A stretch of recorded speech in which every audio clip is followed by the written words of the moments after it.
Nose pa! Dali na! O yan! Bongga! Harap ka naman dito para makita man yung makeup! Bakit ang mukha mo? Tita Max, ganyan talaga aesthetic yan eh. Sana hindi ka na mag-makeup! Tuloy mo na lang. Alam mo, buti lang gwapo daddy mo, kaya maganda ka. Yes, queen! Fabulous! Like father, like daughter. Yes! Tao po. Tao po. Sa Sean yun. Sa Sean? Paano gagawin natin? Tumiwan na ako ikaw! Ewan ko!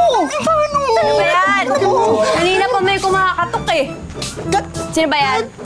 Kanina pa nang tao dito eh. Dali! Ikaw na!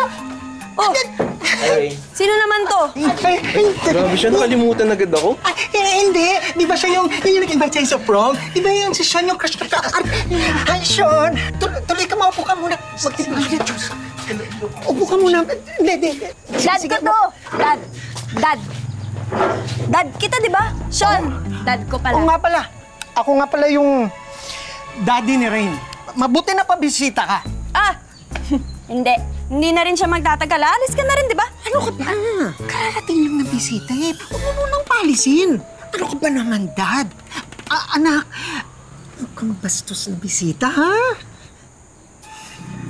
Eto na po yun. Laban po na lang po. Hindi. Okay lang. Salamat.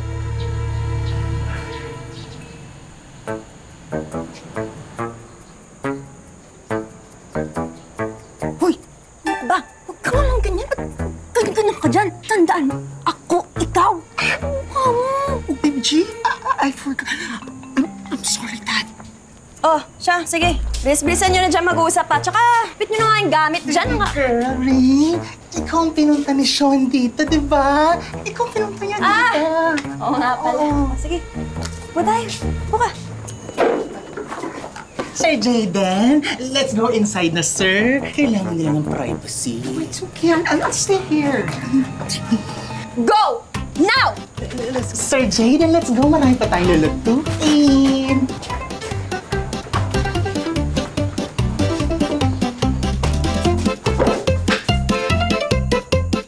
Akala ko ano nangyari sa'yo. Hindi ka na nagpaparamdam sa chat. Busy lang, Dre. Dre? Ah, sorry. Bra, tama? Oh, pansin ko nandiyan yung dad mo ah. Buti may kasama ka dito sa bahay. Eh, may sakit kaya di natanggap ng catering. May sakit. Inalaga mo pala dad mo, kaya ka pala na busy. Kala ko iniwasan mo na ako dahil dun sa kiss eh. Na-kiss? Hindi mo ba naalala? I accidentally kissed you sa cheeks. Dami ko kasing iniisip eh. Kaya nakalimutan ko na.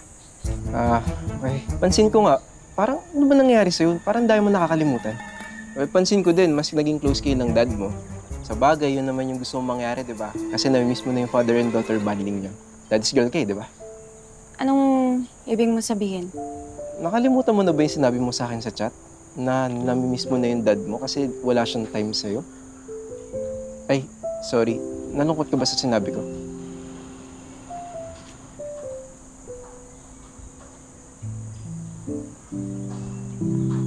O basta sa prom, maaasahan kita. Paano ka makaka-focus sa pag-aaral mo kung madami kang distraction? Hayaan mo na, chef. Mukha namang mabait si Sean. Pero kinis ka? Yung ba yung mabait? Ha?